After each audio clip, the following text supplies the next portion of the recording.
Tá ótimo.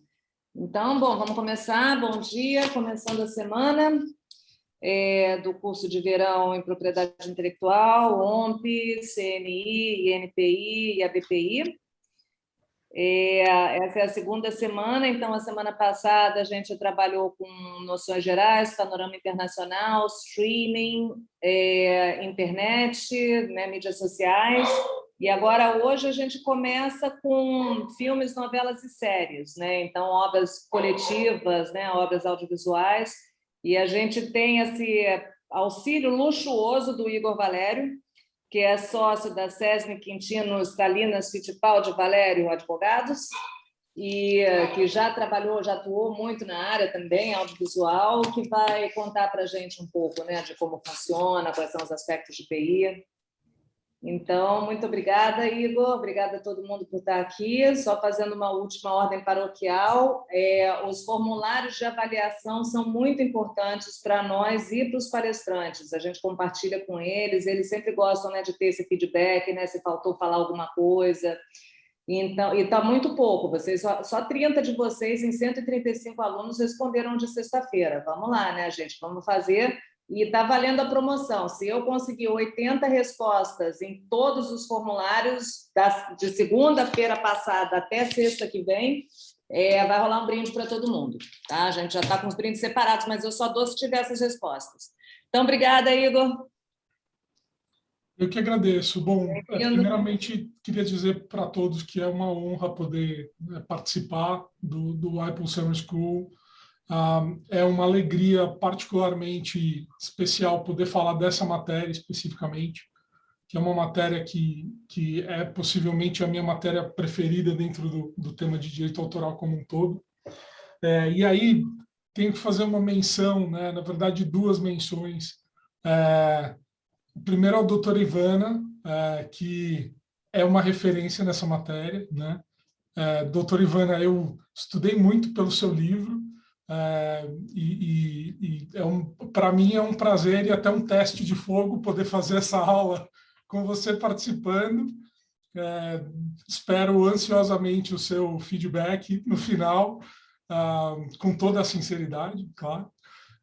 E também deixar um abraço para Carolina Panzolini, que também é outra referência na matéria e que teve uma experiência fantástica de participar diretamente das negociações internacionais na área de direito autoral. Então, poder compartilhar alguma coisa sobre essa matéria na companhia de profissionais tão qualificados e que são referência no nosso mercado é um prazer ainda maior.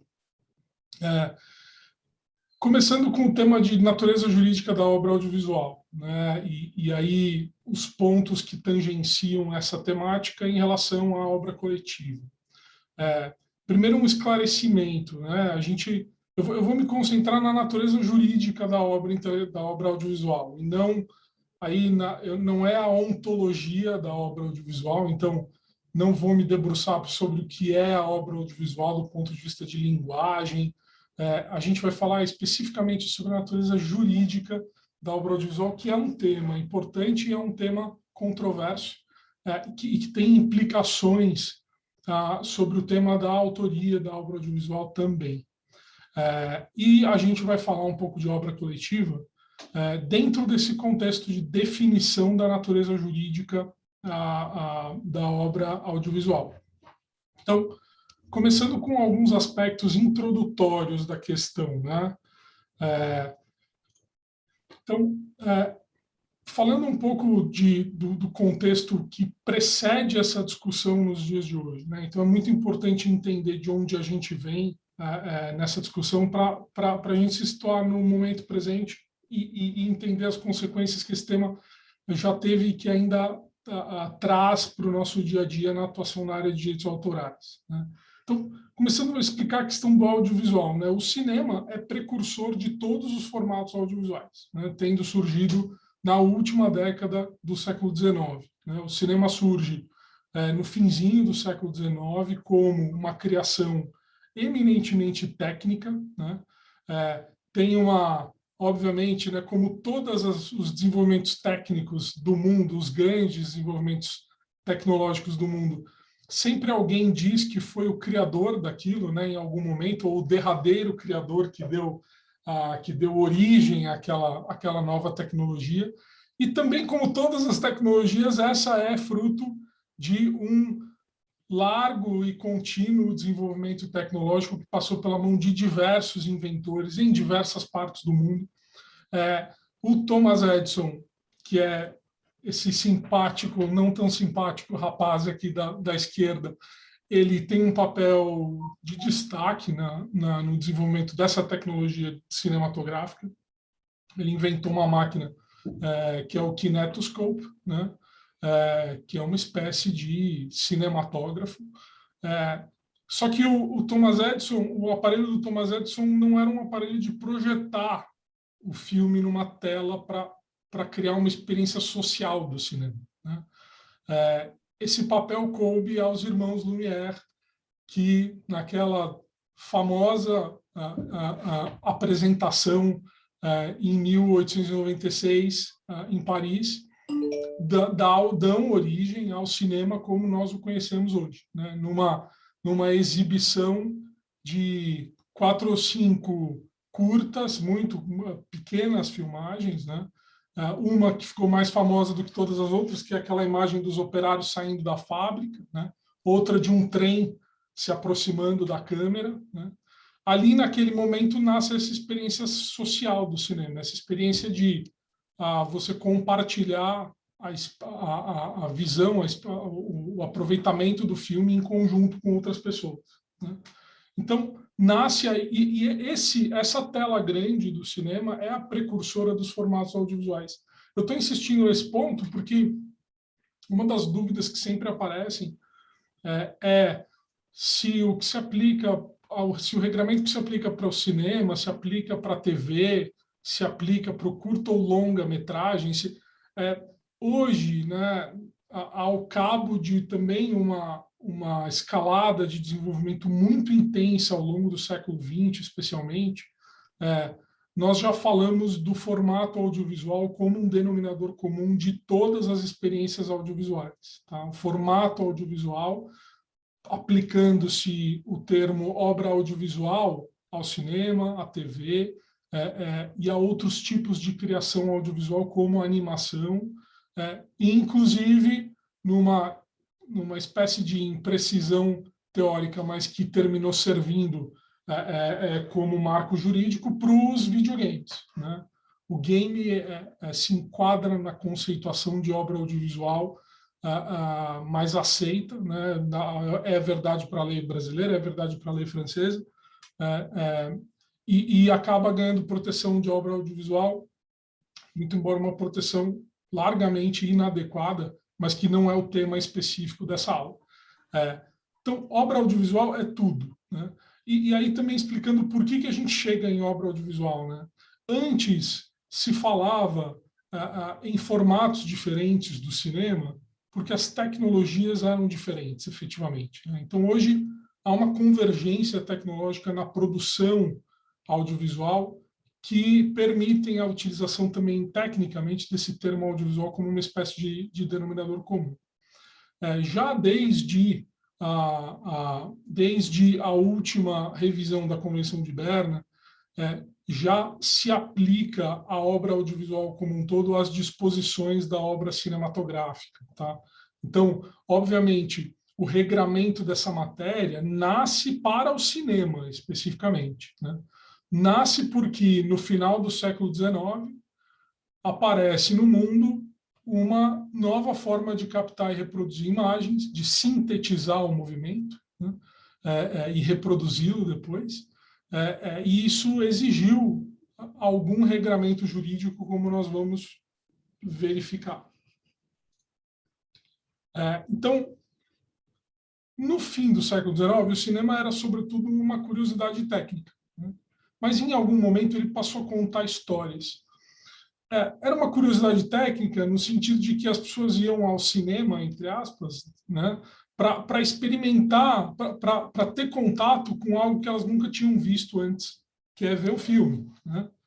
Só que o tema do filme, muitas vezes, era um não tema, era simplesmente uma captação mecânica de alguma imagem da vida cotidiana, como os operários saindo da fábrica, né? Mas, eventualmente, essa técnica passou a ser usada para contar histórias, né? Aí, na história do cinema, você tem um personagem muito destacado, também saliente, que é o Georges Méliès, que foi possivelmente o mais inventivo diretor, produtor. Naquela época, obviamente, você não tinha uma segmentação técnica dos papéis no audiovisual, né? O diretor era o produtor, muitas vezes era o ator também. Então, a partir dele, a gente tem uma visão muito clara do cinema como técnica narrativa. E aí começam os problemas jurídicos do cinema também, né? Porque ganha enorme impulso no momento em que percebe-se que o cinema pode ser usado para desenvolver uma linguagem que conta histórias, né? Ganha muito impulso a adaptação de obras literárias para o cinema. Obviamente, os donos das obras literárias ou dos direitos sobre as obras literárias não gostaram muito da ideia de terem suas obras filmadas sem que eles pudessem autorizar a adaptação para o cinema, sem que eles ganhassem nenhum dinheiro com a adaptação para o cinema, né? E daí tem um dado que eu tiro do livro História do Cinema, de um autor francês chamado Marc Cousin, que relata que entre 1903 e 1918 foram 20 adaptações de Hamlet para o cinema, né? E 8 adaptações do Oliver Twist, que é uma obra do Dickens, né? Essas adaptações, o termo adaptação não é um termo bom para se referir àquela época, porque logo a gente pensa num filme, né? Como a gente experimenta o filme hoje, né? Mas muitas vezes esses filmes eram a gravação de uma peça teatral. Alguns efetivamente já usavam a técnica narrativa do cinema. E daí, só para esclarecer, quando eu falo técnica narrativa do cinema, o que eu quero dizer como é que você filma para que o espectador consiga entender que um evento acontece depois do outro, ou que dois eventos acontecem simultaneamente, e aí por diante, para concatenar as cenas daquele filme. Nós que nascemos, quando nascemos, já nascemos praticamente fluentes nessa linguagem do cinema, né? Mas naquela época essas artimanhas narrativas foram construídas, né? E elas ganharam força muito tempo depois que o cinema foi criado. Então, quando eu falo 20 adaptações do Hamlet, não pensem numa obra como uma obra cinematográfica de hoje, mas efetivamente 20 filmagens de Hamlet de algum tipo foram parar numa tela de cinema. O Hamlet especificamente não era um problema, mas, por exemplo, um Fausto de Gounod da época era um problema, né? E esses casos todos, né, casos de obras adaptadas para o cinema sem autorização dos titulares da obra literária, foram parar nos tribunais franceses, né? E então você tem uma evolução jurídica, né, que nasceu dessa necessidade de preservar o direito do autor da obra primígena que depois era adaptada para o cinema. Então, o contexto de nascimento da regulação do cinema é esse, tá? E aí, quais são as questões jurídicas que surgem nesse momento, né, em decorrência dessa evolução, né, dessa prática que se tornava cada vez mais forte, especialmente na França, né? Então, primeira questão, né, a questão, como eu já mencionei, que aqui está como número 2, autorização do titular da obra literária para sua adaptação ao cinema. Daí, o que está como número 1 aqui é a questão da autoria da obra cinematográfica, né? E o caso especificamente vale mencionar porque ele é muito ilustrativo da discussão que existe até hoje sobre a questão da autoria da obra audiovisual, que é esse caso do Ayan contra o Parnallan. É um caso julgado em 1905 no Tribunal de la Seine, que é a primeira instância em Paris, né? O Parnallan era um cameraman dos irmãos Lumière. O Doyen era um médico cirurgião que queria gravar as cirurgias que ele fazia. Algumas potencialmente já com um apelo midiático ou um apelo sensacionalista, né? E aí a que virou um caso jurídico era uma cirurgia em que o Doyen ia separar dois irmãos siameses, né? Então ele contrata o Parnallan para gravar essa cirurgia. Parnallan grava essa cirurgia e 2, 3 anos depois ele descobre que o Parnallan tinha feito dezenas de cópias desse filme para vender essas cópias para o exterior. E aí se inicia uma discussão sobre quem é autor dessa obra cinematográfica, quem é dono dos direitos sobre essa obra cinematográfica. A solução do caso se dá em favor do Doyen, o que, na nossa sistemática, né, de atribuição de direitos, é um pouco curioso, porque, obviamente, a doutrina já evoluiu com muita clareza para distinguir a autoria de titularidade, né? Autoria sendo aquela relação causal, material, né, entre o autor e a obra, né? O autor é aquele que põe as mãos na criação da obra, né? E aí que, nesse caso, o Doyen era cirurgião, ele não filmou, não dirigiu, não criou um roteiro, não fez nada. E o autor acabou sendo o Doyen e não o Parnallan, nesse caso. Mas é interessante aqui, esse caso, que é um caso que discute a autoria da obra cinematográfica já, vejam vocês, na origem do cinema, né, já no comecinho da discussão jurídica do cinema, porque essa discussão existe até hoje, né, entre atribuição de direitos ao produtor cinematográfico, que é quem põe dinheiro na criação da obra, e os executores da obra cinematográfica, que também são, obviamente, quem traz muito aporte criativo, né, para a questão. E daí, o outro ponto também discutido nesses casos jurídicos é o ponto da obra cinematográfica como criação original, né? E aí, a primeira convenção de Berna, a primeira revisão de Berna, que traz o tema cinema, é a primeira revisão, na verdade, da convenção, que é a revisão de Berlim de 1908. Eu colei aqui para vocês consultarem depois um trecho dos anais da convenção, né, dos trabalhos preparatórios da convenção, onde se registram as discussões que levaram às cláusulas que estão na convenção naquele ano, né, naquela revisão.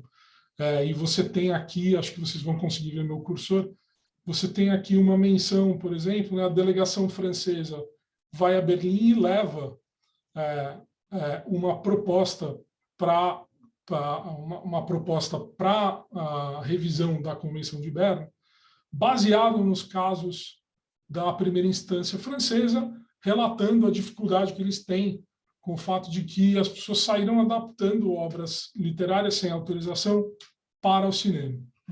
Então, dessa discussão, dessa convenção, dessa revisão da Convenção de Berna em Berlim em 1908, nasce esse artigo aqui, que diz o seguinte, né, autores de criações literárias, científicas ou artísticas terão o direito exclusivo de autorizar a reprodução e a apresentação pública de suas obras por meio de cinematografia.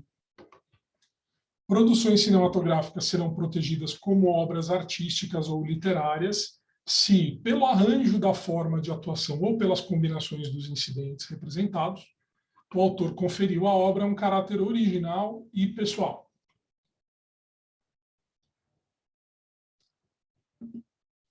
E, sem prejuízo dos direitos do autor da obra original, a reprodução por meio de cinematografia de uma obra literária, artística ou científica será protegida como obra original. Então, vejam aqui já o reconhecimento ainda incipiente da obra cinematográfica como uma obra autônoma, né, independentemente da origem primígena em uma obra literária.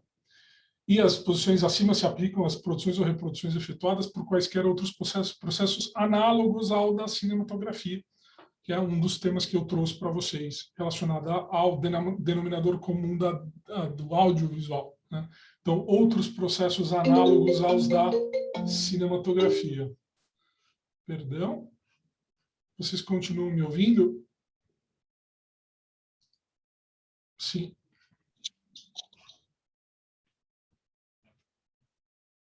O meu celular fica conectado com o computador e quando toca o telefone, toca no computador também. Então, peço desculpas pela interrupção. Deixa eu voltar à apresentação aqui. Pronto. Então, terminada a revisão de Berlim, temos um estatuto jurídico na Convenção de Berna para obra cinematográfica. Temos uma solução para a questão da adaptação da obra. Não temos ainda, naquele momento, uma solução para o tema da autoria da obra audiovisual. Antes de entrar nesse ponto, que é o terceiro tópico, a terceira parte da aula, eu tenho que fazer antes um mergulho um pouco mais profundo na questão da natureza jurídica da obra audiovisual como obra coletiva, como obra em coautoria ou como uma obra sui generis, no sentido de ser regulada com disposições que não são genéricas para a obra coletiva nem a obra em coautoria, porque a definição da natureza jurídica da obra audiovisual terá impacto sobre a questão da autoria da obra audiovisual, como nós veremos. Então, vamos ver a questão da natureza jurídica na LDA. Então, quais são as definições que a nossa lei traz a respeito desses tipos de obra, coautoria, coletiva e audiovisual?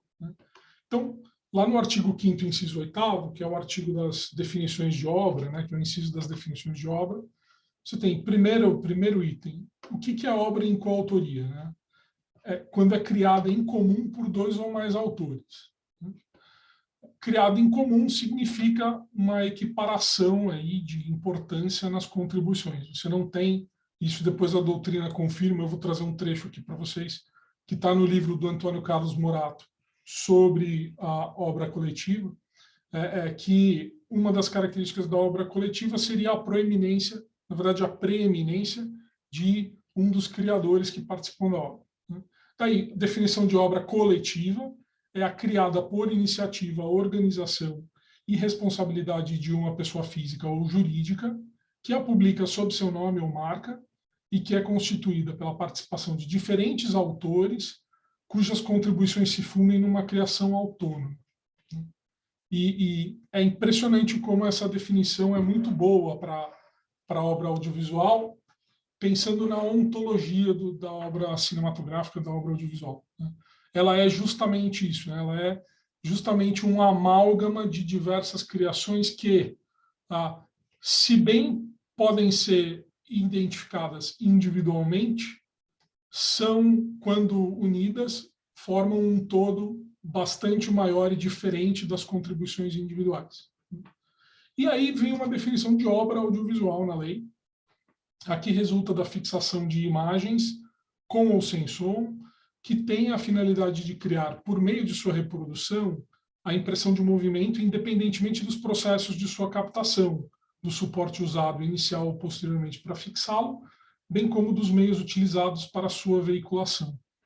Então, a lei traz definições de 3 tipos de obra, todas que, de alguma forma, são candidatas à obra audiovisual, por óbvio, porque é a definição dada pela lei, mas entre coletiva e em coautoria, a definição não é uma definição distintiva o suficiente para permitir excluir a obra audiovisual de qualquer uma das 2 definições.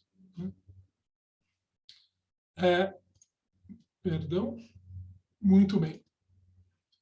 É isso mesmo. Eu quero ler, então, agora, um trecho de uma decisão de um recurso especial de 2016, que é um recurso especial relacionado à novela Pantanal, é uma ação do Benedito Rui Barbosa contra o SBT, buscando indenização por danos morais.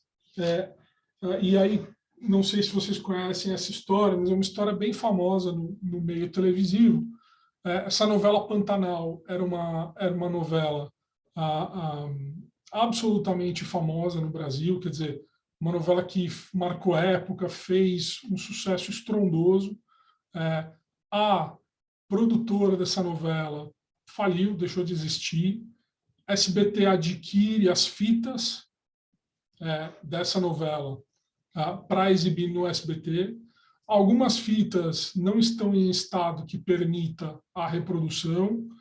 O SBT, sem consultar o autor, suprime episódios, pula trechos, o que dá ensejo a uma ação pedindo indenização por danos morais, com base no desrespeito ao direito moral à integridade da obra.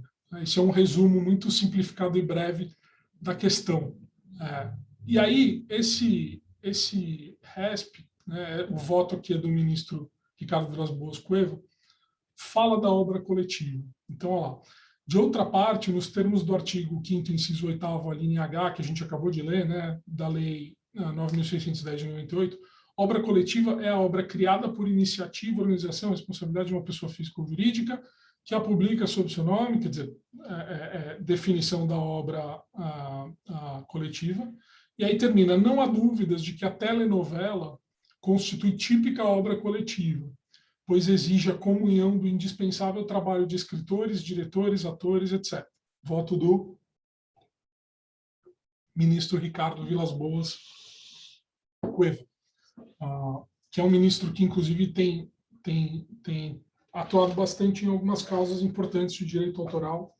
O caso do streaming da Oi também teve um voto decisivo do ministro Vilas Boas. Mas, muito bem, aqui você tem essa decisão, essa parte da decisão é obterdito, não é uma parte dispositiva, declaratória da decisão, mas é um trecho em que você tem uma afirmação importante que coloca a telenovela como obra coletiva, né?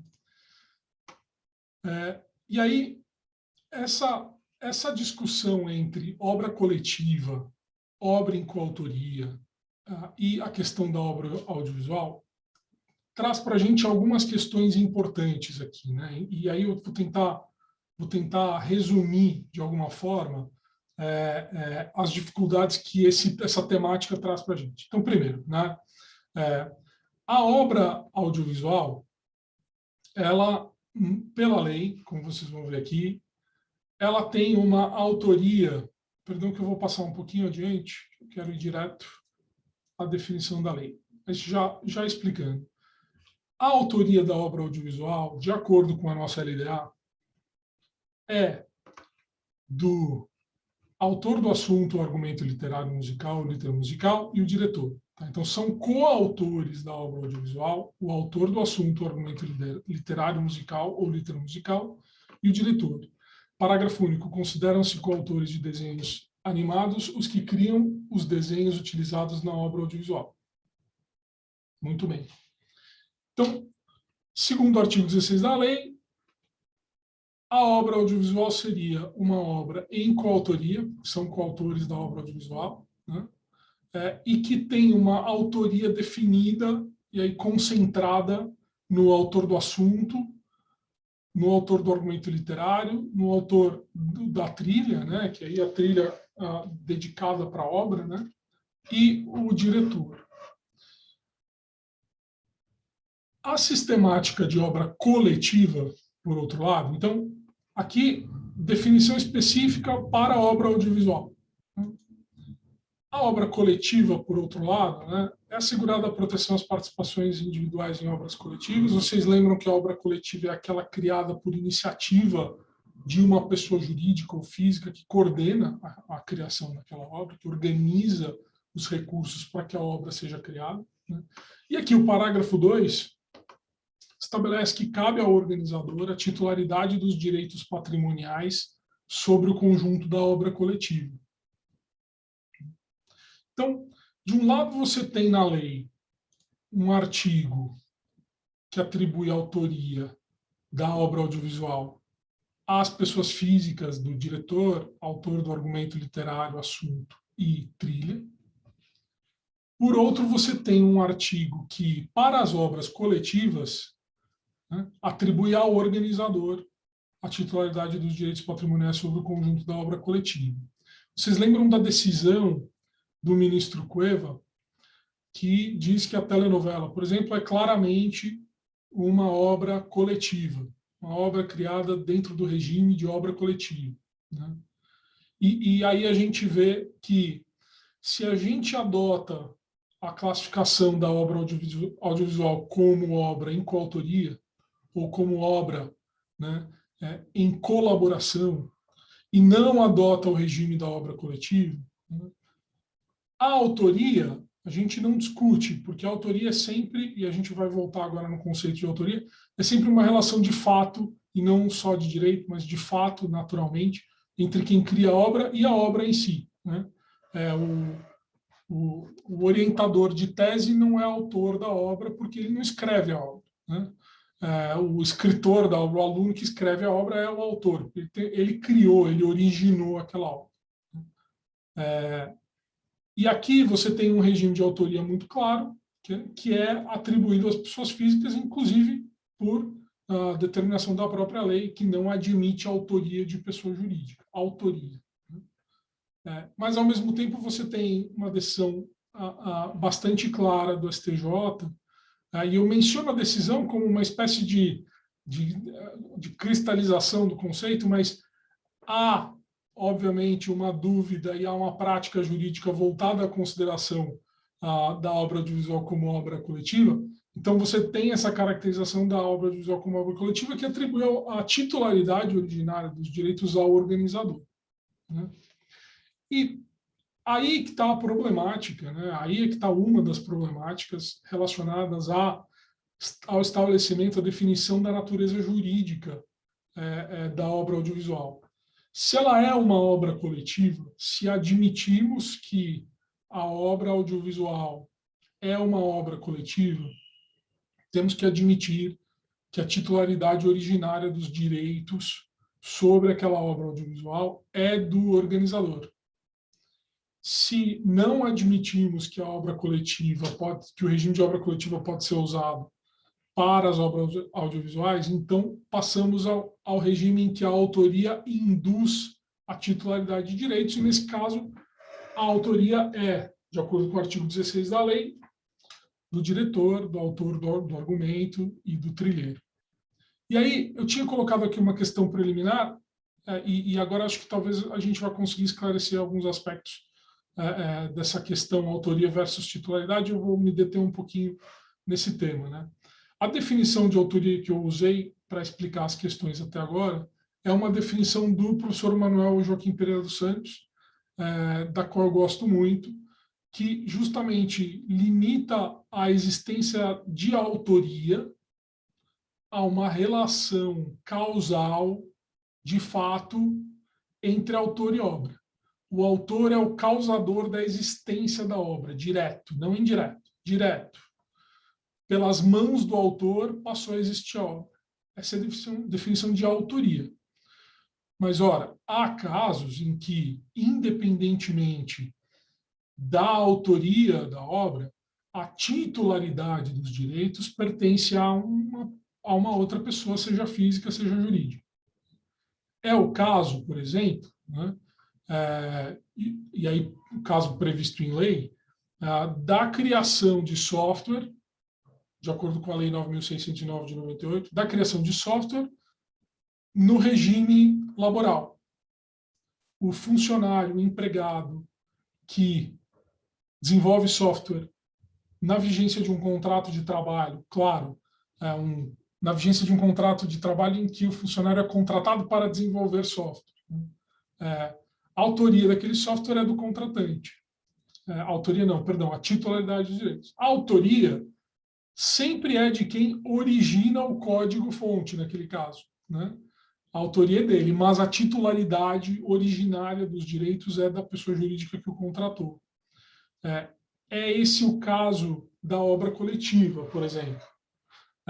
Na obra coletiva, você pode ter autores distintos de uma mesma obra criada num regime de obra coletiva, mas a titularidade dos direitos autorais patrimoniais é no nascedouro do organizador da obra coletiva. Então, enquanto a titularidade nada mais é do que uma situação em que há um sujeito ativo de direito autoral patrimonial, independentemente da origem desse direito, a definição de autoria depende de uma relação de fato e não só de direito. E aí eu coloco o tema da autoria como situação jurídica indutora de titularidade, por quê? É importante essa distinção muito clara entre autoria e titularidade, né? Ela é fruto de um desenvolvimento, de um amadurecimento da nossa ciência jurídica ao longo de alguns anos, né? Então, vocês vão encontrar inúmeros exemplos de uma espécie de confusão entre autoria e titularidade, né? Até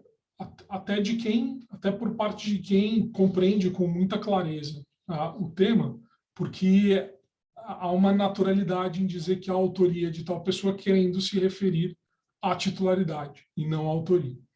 Mas é importante dizer o seguinte, salvo alguma disposição em contrário, ou com exceção de alguma situação que existe em função, em decorrência da lei, o autor, via de regra, é titular dos direitos patrimoniais e morais quando o autor dá origem a uma obra. No nosso sistema, as situações em que a titularidade e a autoria se segregam são exceções da lei, né? No nosso sistema, que é herdado do sistema europeu continental de direito autoral, de raiz francesa especialmente, a situação padrão é a situação em que há uma confusão, na verdade, uma confusão do sujeito que é autor e titular. A autoria e titularidade se confundem normalmente na mesma pessoa. As situações em que isso não acontece são exceção à regra geral. Na questão da titularidade, eu já estou usando essa terminologia desde o começo da aula, há a titularidade originária e a titularidade derivada, né? Então, a titularidade originária é aquela que nasce com a obra. A derivada é aquela que é produto de alguma cessão ou de algum outro método de aquisição dos direitos de propriedade intelectual. Então, a pessoa jurídica, por exemplo, que compra uma obra, que compra os direitos sobre uma composição musical, por exemplo, ela é uma titular derivada daquela composição e não uma titular originária, né? O autor, quando cria a obra, pessoa física, fora dos regimes de exceção, o autor é titular originário daqueles direitos. A situação da pessoa jurídica é só para a gente ter em mente que a autoria na nossa lei é reservada à pessoa física. Isso significa que a pessoa jurídica nunca vai ser titular de direitos? Não. A pessoa jurídica pode ser titular de direitos autorais pela via derivada, e a pessoa jurídica pode ser titular de direitos autorais pela via originária nos casos excepcionais. Esse caso da obra coletiva é um dos casos excepcionais. O caso da desenvolvedora de software também é um dos casos excepcionais. Então, essa era a questão preliminar para a problematização do tema da autoria, tá? E aí, entrando em como é que ficou essa questão da autoria da obra audiovisual. E já aviso de antemão que essas disposições do artigo 14 bis da Convenção de Berna muitas vezes mais confundem do que esclarecem. E aí vale comentar com vocês um contexto que é muito claro nessa questão, que é um contexto político mesmo, por trás da definição da questão da autoria da obra audiovisual. Contexto político no sentido de que há interesses diversos na construção das hipóteses de autoria, há interesses conflitantes. Por um lado, há uma visão protecionista da pessoa física, por outro lado, há uma visão protecionista do investimento na criação das obras audiovisuais. A gente vai ver depois que um dos regimes de titularidade que existem no mundo é o regime do film copyright, que é um regime vigente nos Estados Unidos, por exemplo, em que toda obra audiovisual é considerada uma obra, é um work made for hire, é uma obra sob encomenda. É uma obra que já no nascedor pertence à pessoa jurídica, independentemente de qualquer questão. É uma decorrência da lei que esse regime atribui já automaticamente a autoria à produtora do filme, pessoa jurídica, né? Então, a visão de que isso é melhor para a indústria do audiovisual, né, conflita com uma visão que também é muito forte e que vem especialmente da França, veio especialmente da França. E daí, assim, só como dado histórico, essa visão tem uma data de início, né? Ela nasce em 1947, com o julgamento de um caso em Paris, que é o Affaire Mascarade, que muda completamente a jurisprudência vigente na França para atribuir a autoria das obras audiovisuais às pessoas físicas unicamente, e não sem permitir a atribuição dos direitos autorais na raiz ao produtor audiovisual. Mas esse conflito de visões sobre o que é melhor do ponto de vista de atribuição de direitos na obra audiovisual gera cláusulas que são, para dizer o mínimo, um pouco complicadas de serem compreendidas. Então, vamos com calma aqui no artigo 14 bis. Sem prejuízo dos direitos do autor de qualquer obra que poderia ter sido adaptada ou reproduzida, a obra cinematográfica é protegida como uma obra original. O titular do direito de autor sobre a obra cinematográfica goza dos mesmos direitos que o autor de uma obra original, inclusive os direitos mencionados no artigo precedente. Ok, essa tranquilo. 2. A determinação dos titulares do direito de autor sobre a obra cinematográfica é reservada à legislação do país em que a proteção é reclamada. Então, aí começa a complicar.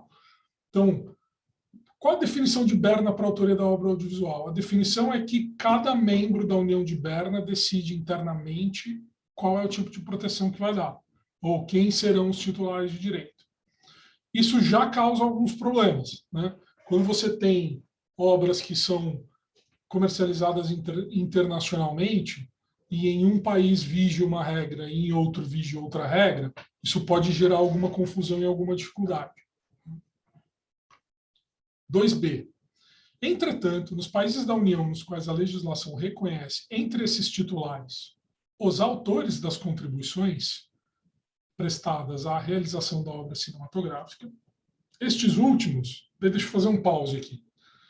Ele está se referindo aqui, os titulares, os autores aqui no Brasil, segundo a disposição legal da obra audiovisual, são diretor, autor do roteiro, autor da trilha, desenhista da animação. Para simplificar todas esses papéis, só para a gente conseguir ler a cláusula, vamos falar só do diretor aqui, tá? Do diretor da obra audiovisual. Então, vou ler de novo, substituindo esse trecho aqui por diretor. Tá? Entretanto, nos países da União nos quais a legislação reconhece entre esses titulares o diretor, né? Estes últimos, na verdade, o diretor se comprometeu, os diretores, né? O diretor se comprometeu a prestar tais contribuições, não poderão, salvo estipulação contrária ou particular, se opor à reprodução, distribuição, representação, execução pública, a transmissão por fio público, a radiodifusão, a comunicação ao público, a colocação de legendas e a dublagem dos textos da obra cinematográfica. Em outros termos, cada país vai decidir como quer fazer a atribuição de direitos autorais da obra audiovisual. Nos países, entretanto, que entregam essa titularidade originária e aí aos autores, como o Brasil, uma vez que o autor, no caso, a gente estava falando do diretor, né? Uma vez que o diretor tenha concordado em ser o diretor de um filme, em trabalhar para uma produtora dirigindo um filme, ele não pode depois, salvo estipulação contrária ou particular, se opor à reprodução, distribuição, representação, etc. Então ele não pode concordar em ser diretor de uma obra e depois desistir e impedir a produtora de fazer essa obra circular. Ok? Muito bem, adiante. 2c. A questão de saber se a forma de compromisso acima referido deve, para a aplicação da linha B precedente, ser ou não um contrato escrito ou um ato escrito equivalente, é regulada pela legislação do país da União. Então, essa regra aí, porque ele admite disposição em contrário, né? O diretor, uma vez que seja diretor, não pode se opor à circulação, salvo disposição em contrário. Essa disposição tem que ser escrita, aí é a regra de cada país também, tá? Porque, e daí, quando vocês encontram esse tipo de disposição, leia-se. Não se chegou a um acordo nos trabalhos preparatórios de nenhuma convenção de Berna, porque ela vige assim, até hoje, esse já é o texto da última revisão, em como regular essa questão. Tá? Daí, os países que fazem uso dessa faculdade deverão notificá-lo ao diretor-geral, etc. Muito bem. Por estipulação contrária ao particular, deve ser entendida toda condição restritiva que possa acompanhar o referido compromisso, tranquilo. 3. A menos que a legislação nacional decida de outra maneira, a disposição do parágrafo 2b acima não são aplicáveis nem aos autores dos argumentos, dos diálogos e das obras musicais criados para a realização de obra cinematográfica, nem ao realizador principal da mesma. Entretanto, os países da União cuja legislação não contenha disposições prevendo a aplicação do parágrafo 2b pré-citado ao referido realizador, deverão notificá-lo ao diretor-geral mediante uma declaração escrita que será imediatamente comunicada aos outros países. Então, vamos lá de novo. O que é que o 2b fala? O 2b fala que onde a legislação entregar a titularidade ao diretor, tá? Nesses países, vamos lá, a menos que a legislação nacional decida de outra maneira, ou seja, ainda pode ser ao contrário do que está dito aqui, mas a menos que a legislação decida de outra maneira, essas disposições do parágrafo 2b, tá, não são aplicáveis nem aos autores dos argumentos, dos diálogos e das obras musicais criados para a realização da obra cinematográfica, nem ao realizador principal da mesma. Entretanto, os países cuja legislação não contém disposições prevendo a aplicação do parágrafo 2b, ou seja, os países que atribuem a titularidade já na origem à pessoa jurídica, tá? Prestado ao referido realizador, deverão notificá-lo ao diretor-geral. Também. Então, e aí, antes de entrar nesses 3 sistemas, para vocês entenderem o que é que essa cláusula de Berna faz, né? Você tem ali claramente, né, quando a Convenção de Berna impede o diretor de, quando aceita trabalhar num filme, prejudicar a circulação desse filme contra o produtor, o que é que você tem ali? Você tem uma espécie de aproximação dos sistemas de copyright e dos sistemas de droit d'auteur, ou do sistema americano e do Reino Unido ao sistema continental europeu, em que você não prevê o produtor como titular originário, nem senhor absoluto de todos os direitos sobre aquela criação intelectual, mas, ao mesmo tempo, você não permite ao diretor, que nesse caso é autor da obra, impedir a circulação daquela obra. Então, você tem uma espécie de compromise aí que permite um influxo de uma regra do direito dos Estados Unidos e do regime americano e do regime do Reino Unido ao regime que entrega autoria às pessoas físicas que trabalham na obra audiovisual. O resultado dessa salada toda é que a gente consegue distinguir no mundo 3 sistemas de atribuição de autoria de direitos autorais na obra audiovisual, atribuição de direitos autorais na obra audiovisual. Então, você tem o sistema americano, que é esse que eu descrevi, que é comumente chamado de film copyright. Tá? Produtor, inclusive o produtor pessoa jurídica, é reconhecido como titular originário dos direitos autorais sobre a obra cinematográfica. Titular ex lege dos direitos autorais sobre a obra cinematográfica. Daí você tem outros 2 sistemas. Né? Um é o sistema de cessão contratual. Né? Titulares originários são pessoas físicas que devem ceder contratualmente os direitos ao produtor. Se não houver cessão desses direitos, né, não há a titularidade desses direitos por parte do produtor, nesses sistemas de cessão contratual.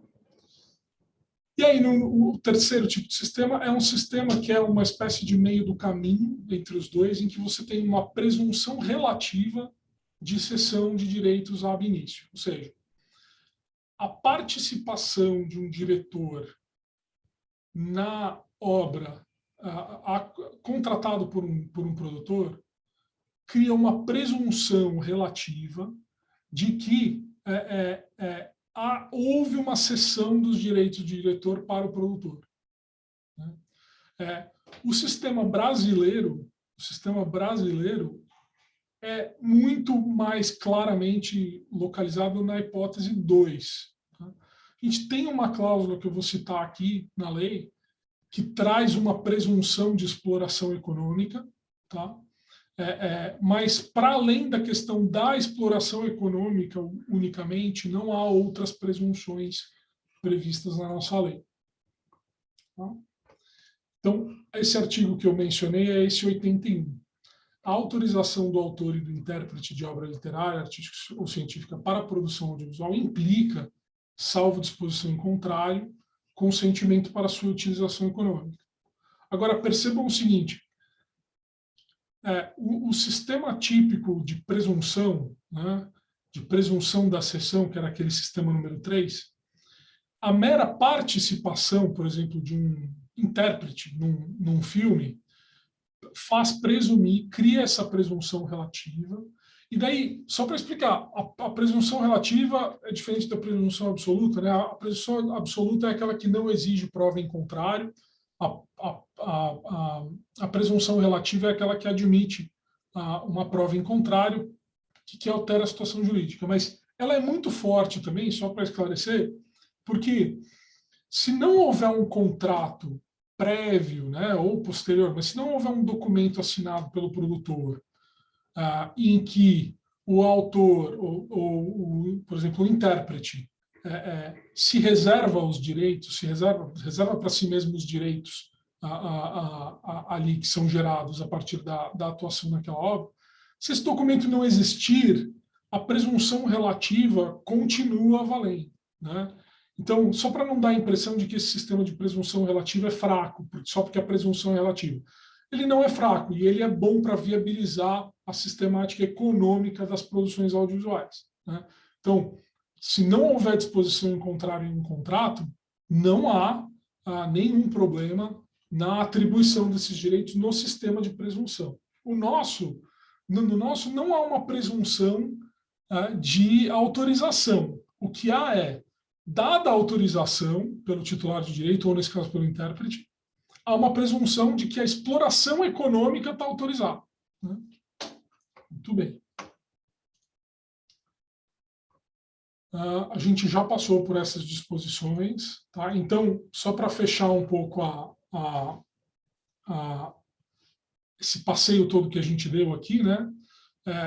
A gente discutiu aqui no final, né, a questão da autoria da obra audiovisual, e antes a gente tinha discutido a natureza jurídica da obra audiovisual como sendo uma obra em colaboração, ou uma obra coletiva, ou nenhuma das duas, uma obra que tem um regramento próprio, né? E vocês lembram que a definição dessa natureza jurídica da obra audiovisual tem impacto na atribuição da autoria, porque se a obra for coletiva, não há dúvida de que o titular originário é o organizador. Se a obra não for considerada como obra coletiva, mas uma obra normal em coautoria, há uma disposição específica da lei, que é o artigo 16, que determina que são coautores da obra audiovisual o diretor, o autor do argumento, o roteiro, música. Então, essa definição da natureza jurídica tem impacto na atribuição da autoria ou da titularidade do direito sobre a obra audiovisual. E aí eu trago algumas questões finais. Uma só, na verdade, que eu quis mencionar, especialmente porque o próximo professor desse dia é o Victor Drummond, meu amigo Victor Drummond, que com certeza deve falar sobre a titularidade dos direitos dos intérpretes na obra audiovisual, como diretor executivo da Interartes, né? É uma das questões a qual a Interartes mais se dedica. E um tema importante aqui, e que tem relação, de novo, com a definição da obra audiovisual como obra coletiva ou não, né, é o tema da Lei 6533 de 78. Tá? Para quem não conhece, ela é conhecida como Lei do Artista. Né? São duas leis praticamente idênticas, uma para o trabalhador da radiodifusão e outra para o artista, que é essa da 6533, praticamente com disposições idênticas. Né? Essa é uma lei de 78, que foi expressamente mantida em vigor pela 9.610. Portanto, há um forte argumento no sentido de que ela permanece em vigor e permanece regendo as situações jurídicas. Né? Eu tenho pessoalmente uma opinião diversa, mas reconheço que o fundamento jurídico para discutir ou para fundamentar, para defender a plena vigência da 6533 é muito bom. Inclusive, a 6533 já foi submetida a uma reclamação constitucional na vigência da Constituição antiga, da Constituição anterior, e, inclusive, Moreira Alves era um dos ministros do Supremo que votou a favor da manutenção da constitucionalidade da Lei 6533 de 78. Então, é uma lei que já foi, inclusive, submetida a um crivo do Supremo, da época da Constituição antiga, mas ainda assim um crivo do Supremo, e que, além disso, foi mantida em vigor pela Lei de 98. Mas vejam o seguinte, o que essa lei faz? Né? Essa lei traz uma definição de artista para estabelecer qual é o escopo de aplicação, quais são os sujeitos passivos aqui da norma, a quais sujeitos jurídicos essa norma se aplica. Né? Então, ela define como artista, e a lei se aplica aos artistas, tá? O profissional que cria, interpreta ou executa a obra de caráter cultural de qualquer natureza. Amplíssima definição. Na minha visão, o diretor, sendo autor da obra audiovisual, se enquadra nessa definição como criador de obra de caráter cultural de qualquer natureza. Né? E aí, o artigo 13 dessa lei diz: não será permitida a cessão ou promessa de cessão de direitos autorais e conexos decorrentes da prestação de serviços profissionais. Então, é uma lei que veda a cessão dos direitos patrimoniais, né, na verdade, dos direitos autorais. Ela fala direitos autorais e conexos, deveria ter dito direitos de autor e conexos, mas veda a cessão de direitos autorais decorrentes da prestação de serviços profissionais. Ponto final. E essa lei, obviamente, é uma lei que, no contexto atual de contratação, de produção audiovisual, traz uma enorme insegurança jurídica, porque, se válida e eficaz, essa lei pode ser usada para invalidar contratos em que artistas, dentro dessa amplíssima definição, cederam esses direitos em contratos de produção audiovisual. E, obviamente, isso já foi levado ao judiciário algumas vezes, né? É um tema, na minha opinião, muito importante.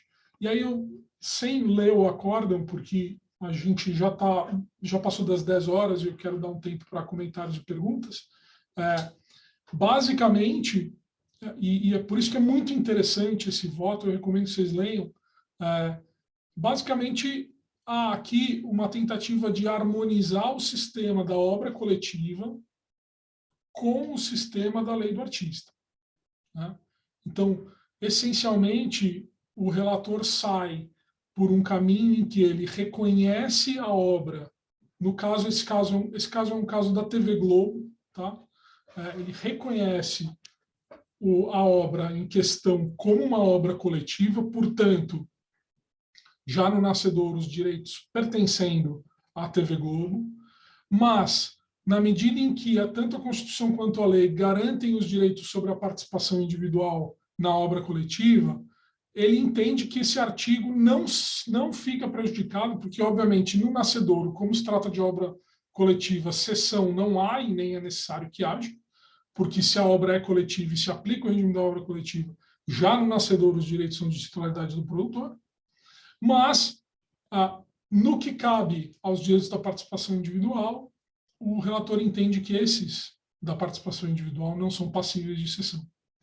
Então, vejam como a questão da natureza jurídica da obra coletiva, da obra audiovisual, como ela produz efeitos para situações jurídicas do dia a dia da contratação audiovisual, que são de altíssima relevância, como quem é dono da obra audiovisual, quem é autor da obra audiovisual, se valem ou não valem os contratos de cessão, dos quais depende intrinsecamente a indústria do audiovisual.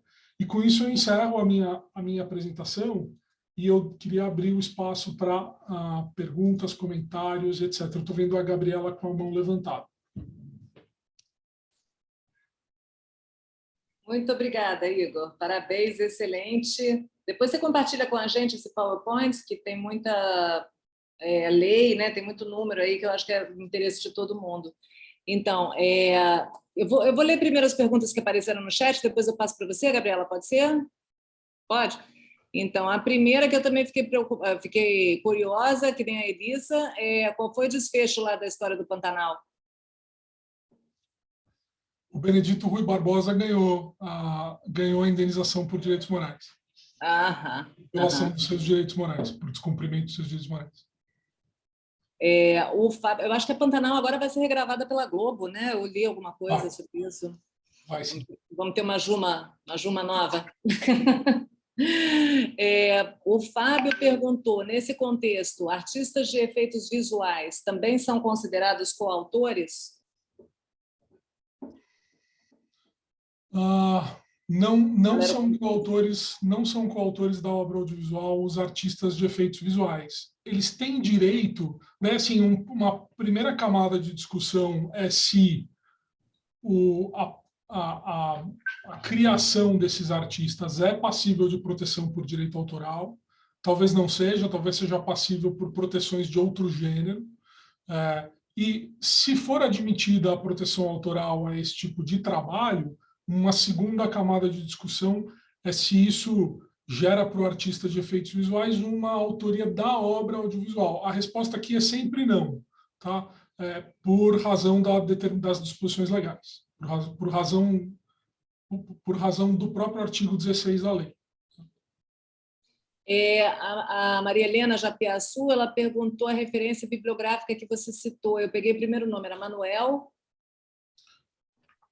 Sobre a obra coletiva, Manuel Joaquim Pereira dos Santos, que escreveu, vamos lá, escreveu este livro aqui, que eu recomendo para todo mundo, acho que dá para ver, chama Direito Autoral, é um livro publicado pela Saraiva, e o nome dele é Manuel Joaquim Pereira dos Santos, em coautoria com o Wilson Pinheiro Jabur e o José de Oliveira Ascensão, que todos conhecem.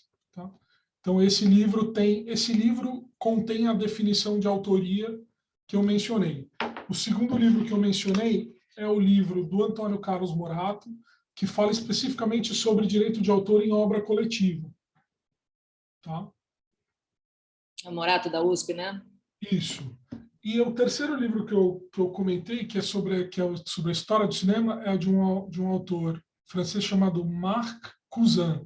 É Marc com K no fim, Cousin como se fosse primo em inglês. O Aldo perguntou, no desenvolvimento de software, os direitos de autoria, considerando as relações entre contratado e contratante, permitem a comercialização do software desenvolvido sem que seja necessário repasse ao desenvolvedor, ou essa questão deve ser destacada no contrato de trabalho? Permitem a exploração sem nenhum repasse ao desenvolvedor. O contrato de trabalho pode prever de maneira distinta, sim, tá? Mas se o contrato de trabalho não determinar expressamente que o desenvolvedor fica com uma parcela ou com alguma remuneração específica, então a remuneração é aquela do contrato de trabalho mesmo. A Bruna, não, acho que a Bruna está respondendo, não, ela está complementando a pergunta do Aldo. Não é tão evidente se há retribuição ao desenvolvedor ou se é considerado que faz parte das suas atribuições profissionais, não havendo necessidade dessa compensação. Também fiquei curiosa. Matéria probatória, é um bom ponto, sim. Sempre quando você tem uma regra, né, você vai ter as zonas cinzentas da regra, né? Então, uma zona cinzenta da regra, por exemplo, é o desenvolvedor de software, que é contratado para desenvolver software, mas ele desenvolve um software que não tem relação direta com aquele projeto no qual ele está trabalhando, né? Então, daí é matéria probatória. Ah, ele usou as horas do trabalho para produzir aquele software ou não, ele fez isso fora do horário do expediente ou não, fez usando os equipamentos da empresa ou não. Tudo isso é matéria probatória que pode influenciar a aplicação concreta da regra. A Elisa pergunta: o sistema americano, então, considera a obra audiovisual como coletiva, tendo a produtora como autora, é isso? O sistema americano considera a obra audiovisual como de titularidade da produtora. O nome obra coletiva, ele faz menos sentido no direito americano do que ele faz no direito de raiz de civil law, porque ele é justamente um mecanismo para atribuir autoria para a pessoa jurídica, que não é bem aceito nos países de tradição da Europa continental. Mas ele seria, sim, uma obra coletiva, tá, no direito americano. E a vigência do direito autoral em obra de titularidade de pessoa jurídica é 70 anos do lançamento, né? Não é isso? A titularidade de pessoa jurídica ou física não tem nenhum impacto sobre a duração dos direitos autorais, tá? Então, o que a lei... Se você, pessoa física, cria uma obra e cede esses direitos para um terceiro, a duração desses direitos não é de nenhuma maneira afetada em razão dessa cessão.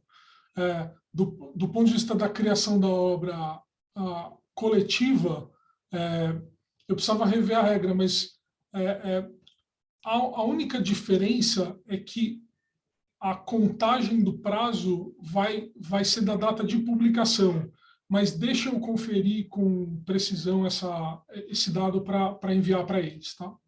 Até porque mudou, né, recentemente, então tem muita coisa que... a Bruna falou: pessoal que estava perguntando dos casos da Scarlett Johansson e da Emma Stone nos outros dias, acho que essa dúvida é bem pertinente para o assunto da palestra de hoje. Eu acho que o Vitor até vai tratar mais disso, né? Pulei a da Jaqueline. A Jaqueline falou que por que você disse que a 6533 não tem plena vigência? Parabéns pela exposição, bom dia. Obrigado. Qual? 6533. Não, não é que eu acho que ela não tem vigência, eu acho que ela tem vigência. Tenho certeza que ela tem vigência. O argumento com o qual eu não concordo, ou do qual eu discordo, é que ela se aplica a todos os tipos de contratação do audiovisual que a gente experimenta no dia a dia, né? Então, há alguns argumentos contra a 6533 que são muito importantes e, na minha visão, válidos. Por exemplo, o próprio contexto da lei indica que ela é uma lei criada num contexto de direito trabalhista e não num contexto de direito civil. Ela traz uma série de regras, por exemplo, o artista, para gozar de proteção, tem que estar cadastrado na entidade de classe, por exemplo, da região. Tem que ter carteira, tem que ter um documento X assinado, que é um documento da esfera puramente trabalhista. Então, um dos argumentos, por exemplo, vai no sentido de que a 6533 faz sentido num contexto de artista contratado, o artista empregado, e não todo tipo de contratação de artista, todo tipo de contratação de diretor. Então, tem uma série de questões ali que, na minha visão, mitigam a aplicação da 6533 para todos os casos de cessão de direito autoral no audiovisual. Há outros pontos, por exemplo, a questão sobre a recepção ou não recepção da 6533 pela Constituição de 88, tendo em vista as disposições sobre liberdade econômica, sobre o fato de que o artista pode dispor livremente sobre os seus direitos. Será que você pode impedir essa cessão no contexto da vigência da nova Constituição? Esse é um outro ponto. Mas para dizer o seguinte, né, essa questão está em aberto. Eu estou contando para vocês aqui algumas posições com as quais eu tenho alguma afinidade, mas a palavra final não está dada.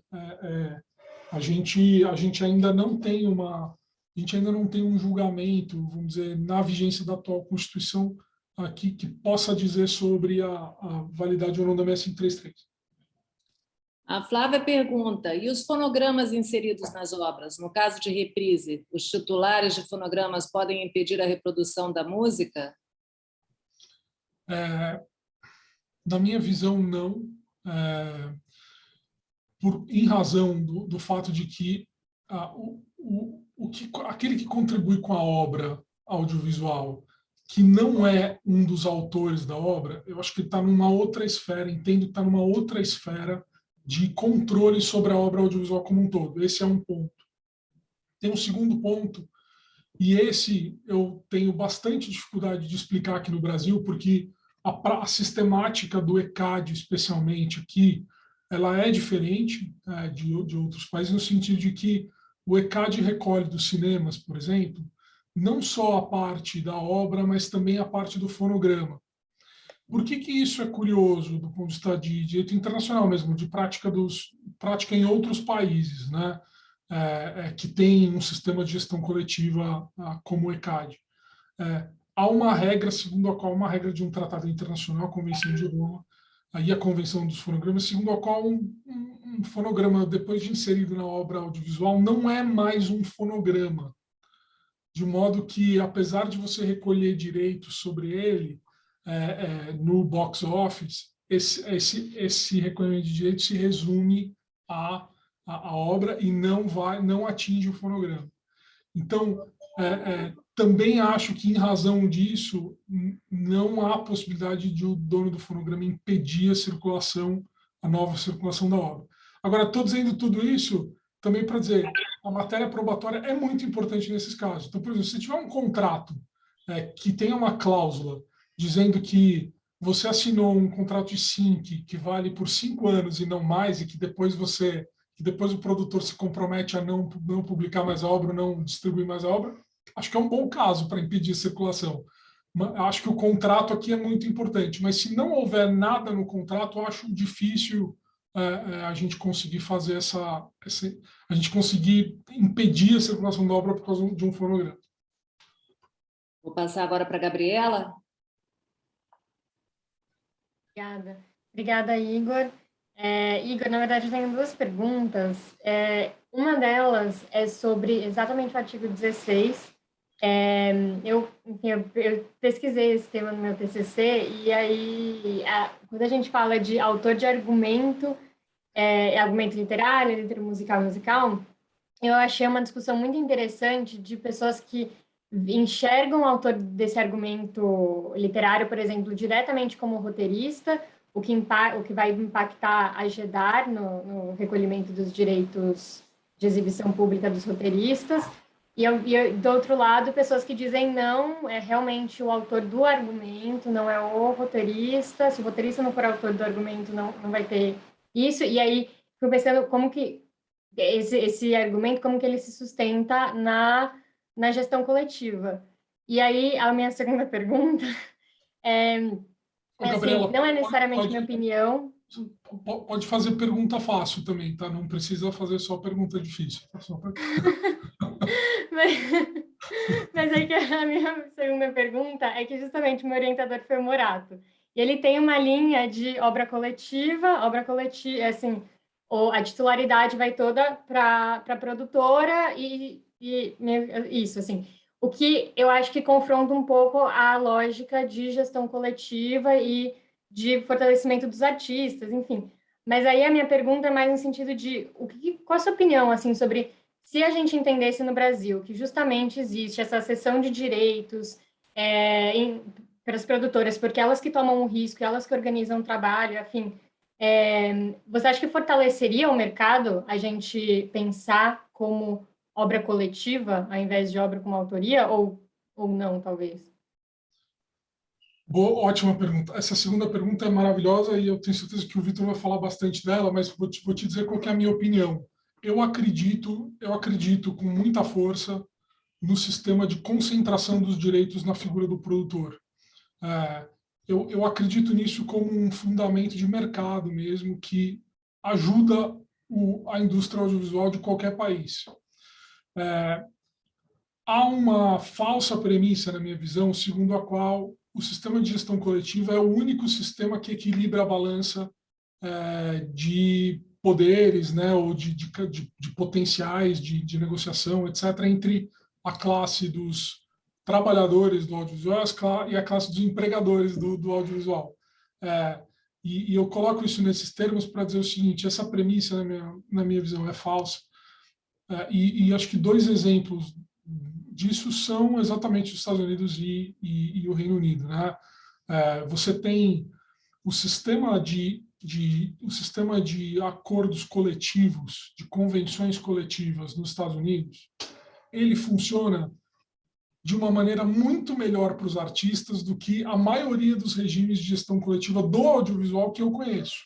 Tá? Então, chegou-se a um sistema, num sistema jurídico que claramente favorece o produtor, né? E que, portanto, seria tendente a criar um desequilíbrio de poder brutal entre produtor e participante da obra audiovisual, né? Ou até criador da obra audiovisual. Potencialmente, esse sistema que concentra os direitos do produtor poderia criar um desequilíbrio muito importante. O que a gente vê no sistema de bargaining, né, que eles chamam, que é o sistema de acordos, de convenções coletivas, mesmo como entre sindicatos, né? Você tem o sindicato dos artistas, dos sindicatos roteiristas, né, e o sindicato dos produtores, né? Você tem convenções coletivas em que o equilíbrio de poder ali claramente é muito claro, é muito presente, assim.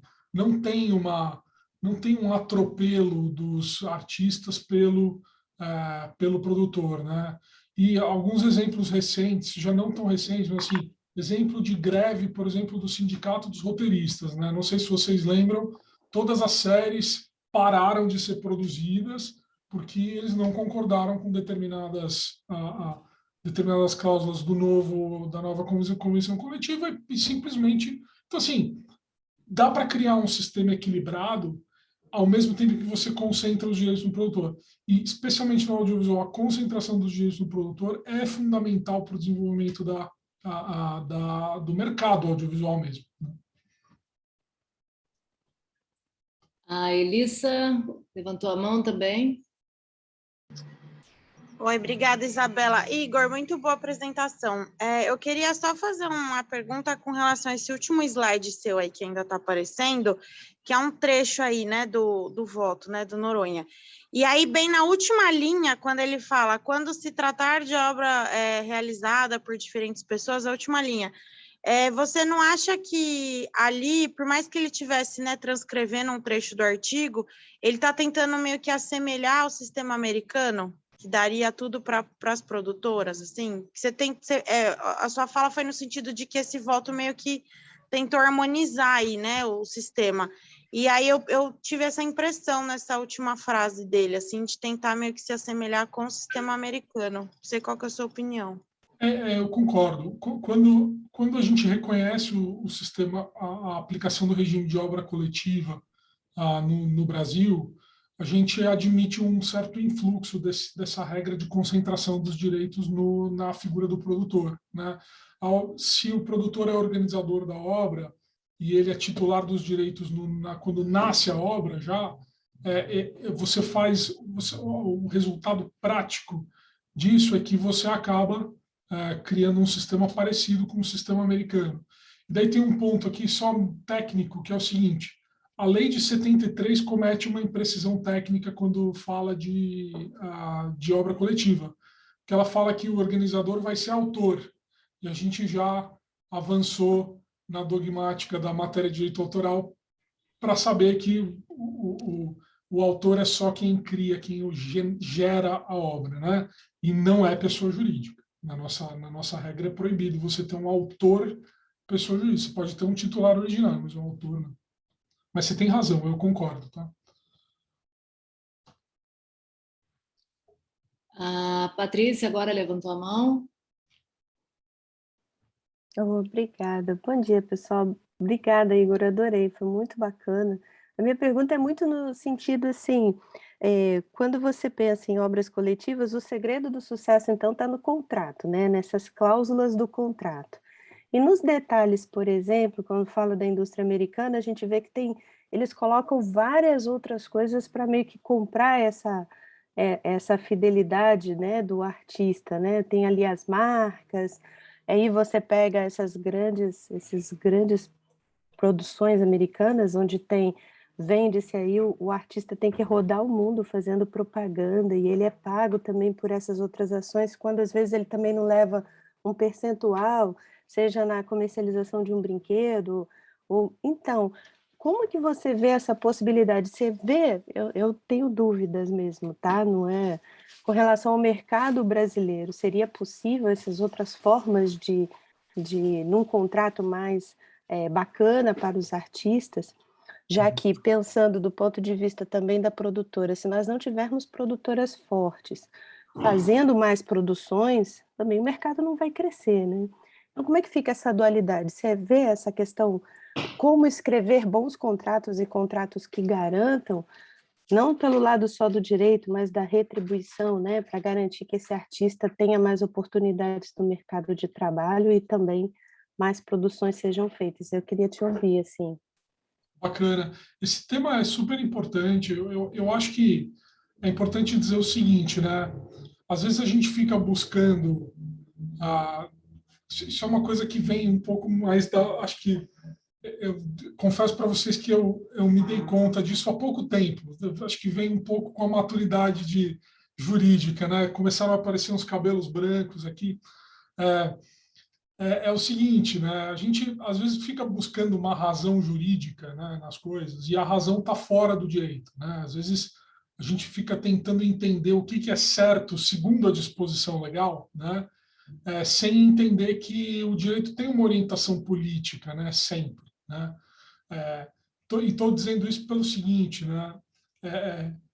Tem que haver, e sem opinar para que lado a gente tem que ir, mas tem que haver por parte do aparato cultural brasileiro, né, uma orientação, seja ela qual for, né?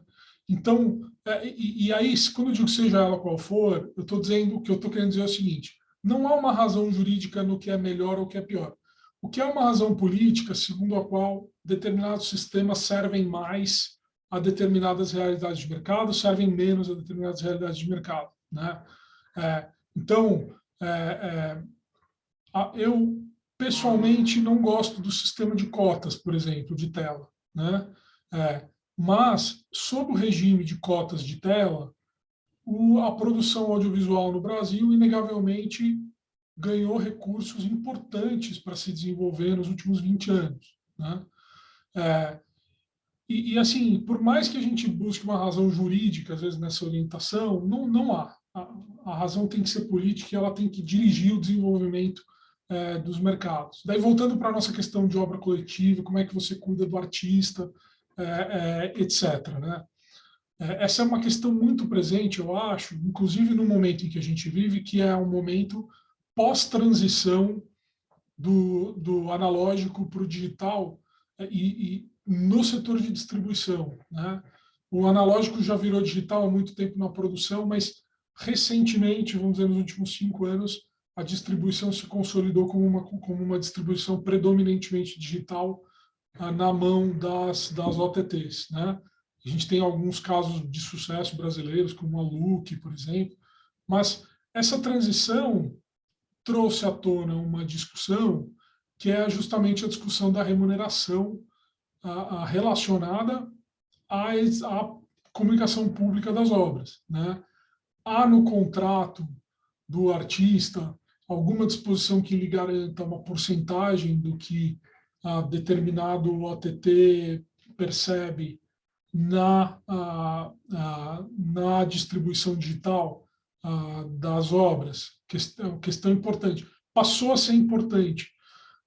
Antigamente, quando você tinha uma indústria que pagava, né, e eu acho que talvez o exemplo mais emblemático esteja fora do audiovisual, mas na música, né, eventualmente a mudança do analógico para o digital na distribuição, né, traz uma realidade em que o artista ganha muito menos do que ele ganhava quando vendia CD, né?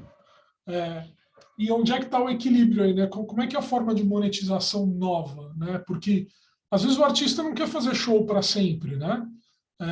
e você não sabe até quando ele vai conseguir fazer show, ter saúde ou vontade de fazer show, né? E ele parou de vender CD, que era quando ele acumulava muito dinheiro e eventualmente garantia um futuro tranquilo, né? Hoje a dinâmica mudou muito, ganha-se menos pela distribuição da obra e eventualmente ganha-se mais por eventos como eventos ao vivo do tipo show, etc. As dinâmicas de mercado mudaram, isso é um dado da realidade, mudaram em razão do digital. E eu acredito que esse equilíbrio, ele, primeiro, tem que ser atingido em conjunto entre distribuidor e classe artística, né? Não dá para imaginar que o distribuidor é malvado e o artista é coitado. Essa dinâmica é sempre muito prejudicial. A gente tem que entender, né, como o mercado se ajusta, né? Não adianta você querer retirar completamente o incentivo econômico da distribuição digital para alocar o incentivo econômico quase integralmente na criação artística. Esse equilíbrio, ele é um equilíbrio que tem que ser estudado, tem que ser entendido, e acho que, sobretudo, é um equilíbrio que tem que ser atingido muito mais pelo mercado e muito menos pelo Estado. E aí eu estou te dando uma visão pessoal minha, tá? Então, eu sei que eu não te dei nenhuma boa resposta, mas eu acho que é um assunto que ele não tem uma boa resposta. Ele depende muito da orientação política de quem está olhando a questão. Obrigada. A gente já entrou bem aqui no período do intervalo, mas o próximo a fazer a pergunta, que pediu para fazer pergunta, por acaso também é o palestrante da próxima aula, né? Claro que o Vitor... A gente tem intervenções muito interessantes aqui no chat também. Eu vou ver se eu copio e passo num documento Word para todo mundo. Como é que vocês querem fazer? Você quer fazer essa última pergunta, Vitor? E daí a gente faz um intervalozinho de 5 minutos, mas aí vai entrar um pouco no teu tempo. É mais um comentário. Igor, meu querido, bom te ver. Isabela, obrigado. Tantos amigos maravilhosos aqui. Deixa eu tirar o meu som aqui do telefone. Não, eu não quero tirar o meu próprio tempo depois, não. Eu só queria fazer um comentário seguinte, Igor. Você desfez a minha palestra, porque eu vou ter que fazer ela toda fora da ordem agora para responder os pontos que você trouxe, obviamente, né? Então, você transformou a minha fala num caos, o que era de se esperar, considerando as nossas diferenças em relação ao tema. O que não é um problema, é bom que o público saiba que nós nos gostamos e nos admiramos. Tá bem? Muitíssimo. Igor, só um comentário que eu acho que é importante dizer. Essa questão do equilíbrio no sistema norte-americano ou inglês não se dá por uma questão sistemática, se dá por uma questão de dominação de mercado por ter a distribuição nas mãos, porque as obras, sobretudo norte-americanas, são distribuídas e chegam nos países por conta dessa produção que sempre foi distribuída também por esse país, com práticas, às vezes, as mais éticas e às vezes não, e a exibição. E com um agravamento agora das plataformas de streaming que unem as 3 fases primordiais da indústria. Antes, o streaming fazia o quê? Ele unia a exibição com a distribuição e agora ele começa a produzir. Então, a plataforma de streaming agora ela produz, distribui e exibe tudo com uma concentração de poder. Ora, se você antes tinha estúdios, destacadamente, distribuidores, e quem contava menos eram exibidores, né? nessa lógica, concentrando o poder sem uma possibilidade de negociação, se você tem os 3 com as 3 fases da produção, é óbvio que o sistema vai atender a essas necessidades e nunca vai atender às necessidades dos criadores do ponto de vista de uma justiça de equilíbrio. É só isso que eu queria dizer. Eu acho que a premissa que você coloca que há um equilíbrio nos países de copyright, como Inglaterra e Estados Unidos, é verdadeira como premissa, mas não como consequência do sistema, e sim como consequência de concentração de poder. E, segundo elemento, há para aqueles artistas que nós conhecemos que estão ali num padrão reconhecido por todos nós, porque a camada lá de baixo, vinculada à Screen Actors Guild e etc., os que não conseguem viver do seu trabalho, esses tanto faz como tanto fez, que nenhum sistema protege. O nosso sistema pela gestão coletiva seria, sim, uma opção, mas isso eu vou falar depois. Um beijo, Lindo. Vitor, meu querido, deixa eu só fazer um comentário. Eu discordo desse seu finalzinho, porque você conhece, obviamente, o sistema das guilds, etc. Tem todo um aparato de seguridade social que é criado dentro dos sindicatos, que eu não vejo acontecer fora desses sistemas, que eu acho muito interessante, justamente voltado para o artista que, no futuro, não consegue se sustentar. Esse aparato de seguridade social é muito interessante, eu acho que é, inclusive, um objetivo que tem que ser buscado, seja no sistema de sociedade de gestão coletiva, seja no sistema de bargaining, como os Estados Unidos e UK. E eu sei que vocês da Interartes, por exemplo, se preocupam exatamente com essa questão. Essa é uma das questões presentes pelas quais eu cumprimento a Interartes e você especialmente pelo trabalho. Esse é o ponto número 1. O ponto número 2, também sem querendo invadir o seu tempo aqui, Vitor, mas aproveitando o seu comentário. Eu não sei desde que ponto da apresentação você acompanhou. Só para esclarecer uma questão que eu acho que vai ser importante, né? Quando eu entrei nessa questão aqui da 6533, né?